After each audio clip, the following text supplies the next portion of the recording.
You can now send in pictures or videos of innovations or projects being worked on by you or someone you know.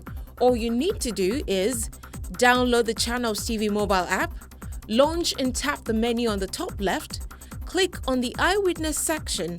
You'd see a camera feature both at the top right and bottom right. Click on any. You'd see an option to either take a picture, record a video, or upload from your gallery. Select what you want to upload, give a description, add a report title, and in this case, Tech Trends /My Innovation. Add your name, and you can also include a number for a follow-up. Agree to the terms and submit your report. You can also share via our social media handles showing on the screen using the hashtag #MyInnovationTechTrends.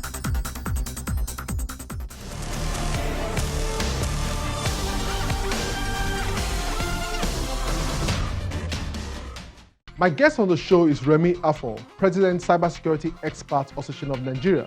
I did ask him what he thought about our cybersecurity preparedness. Enjoy.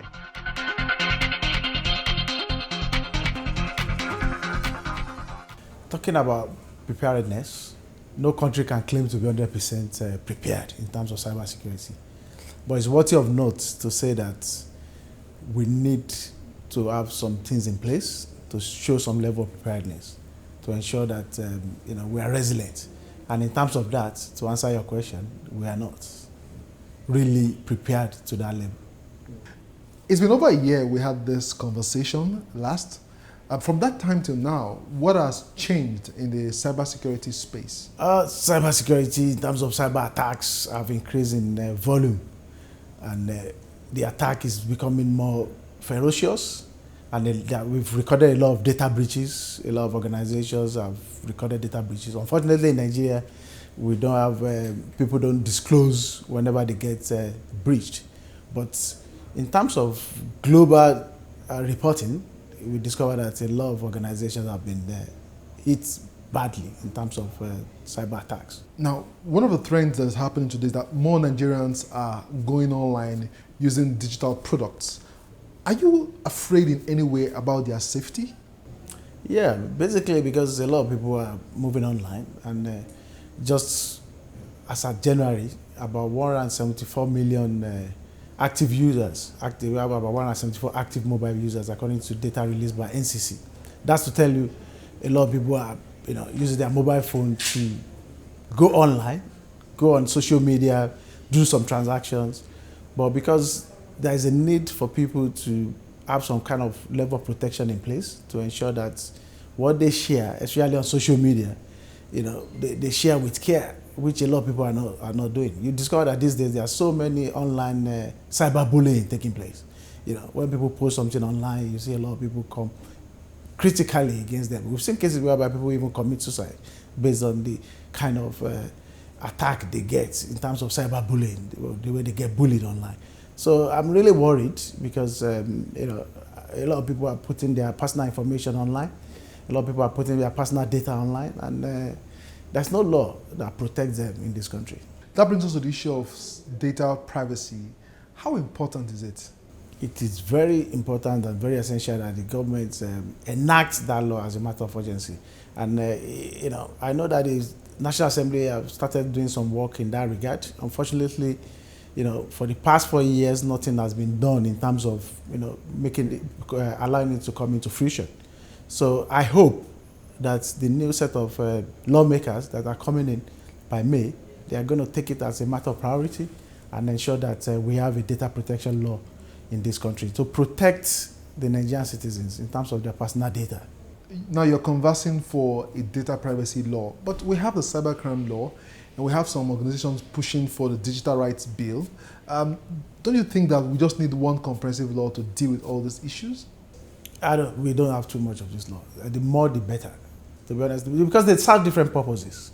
The Cybercrime Act, serve the purpose of punishment against those. So people like you say that it's ineffective, inefficient. It's implementation. That it's not inefficient. Everything is in the data, the cybercrime law that we have in this country is robust.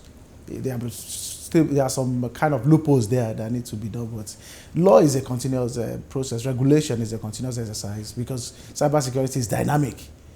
But as it is, there's a need for proper implementation of cybercrime law that we have in place. So in Nigeria today, what happens if an organization misuses the data of its clients? There's no punishment in place for misusing personal data in this country. So as you can see, a lot of people can just misuse the data and nothing will happen. And that's, if you look at the European Union GDPR, which comes up with a regulation to ensure that the personal details and personal data of European citizens is properly managed and properly used. So you need to have a safeguard in place for their personal information. You need to specify what you need those information for, and people have the right to demand what their personal data is being used for.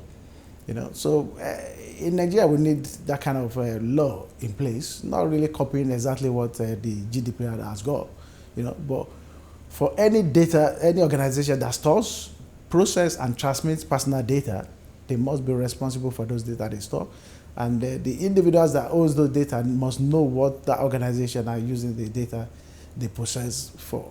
Does Nigeria need its own version of GDPR that will protect Nigerians abroad, or what is your thoughts around our own version of GDPR? Yeah, basically we need a similar law. We don't need to do copy and paste of GDPR because that would be very ridiculous. But we need to look at our own local environment, look at our own situation, and come up with a law that will protect the citizens in terms of their personal data. You discover that all these international organizations that just process the data of Nigerians and target them unnecessarily. If there's a law in place, this kind of thing. For example, let me mention something about the Cambridge Analytica that happened some time ago. They didn't break any law because there wasn't any data protection law in Nigeria. You discover that the Cambridge Analytica, they didn't break any law in Nigeria. But you discover that the European Union, they had to summon Facebook to come and make some explanation. The same things are applicable in the United Kingdom and some other countries where they have a data protection law. So at the we have a data protection law in the country, then we'll have the authority to summon international organizations to get to know what they use the data of Nigerian citizens for. Looking at the entire cyber security landscape today, how do you think organizations can better protect the data of their customers? Basically, organizations should ensure that they implement cybersecurity practices and data privacy practices. And how do they do that? Depending, even small and medium-sized organizations, there are some basic things they have to put in place, to ensure that they protect the data that they hold. For example, that's what we call encryption. To ensure that data that they store, when they store personal data and sensitive data, they are encrypted such that attackers will not be able to have access to those data. Then apart from that, they should collect minimum data from individuals, because it is the data that you need to use that you must collect from. You don't over-collect data because at the end of the day, you might not have the necessary protection in place. And if you get hacked, because getting hacked is just a matter of when, So when you get hacked, then the damage will be minimal. Interesting. That is scary. So you're saying that anyone can be hacked? Absolutely. Nobody's immune to cyber attack. As the president of the Cybersecurity Experts Association of Nigeria, what would you recommend to government to do about cybersecurity in 2019 and beyond? Now we need to give cybersecurity the prominence that it deserves. And how do we do that? Have a separate body that will be managing cybersecurity in the country. Have a separate body that will implement the cybersecurity policy and strategy of the government. At the moment, that body is, that particular responsibility lies with the Office of the National Security Advisor.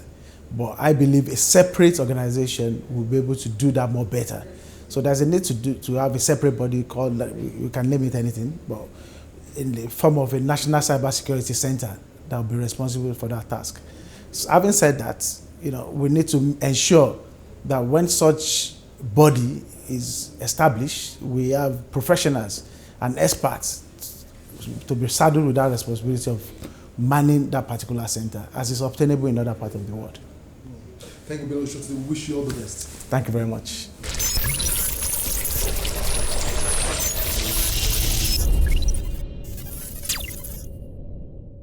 My guest has been the president of the Cybersecurity Experts Association of Nigeria, Remy Afon.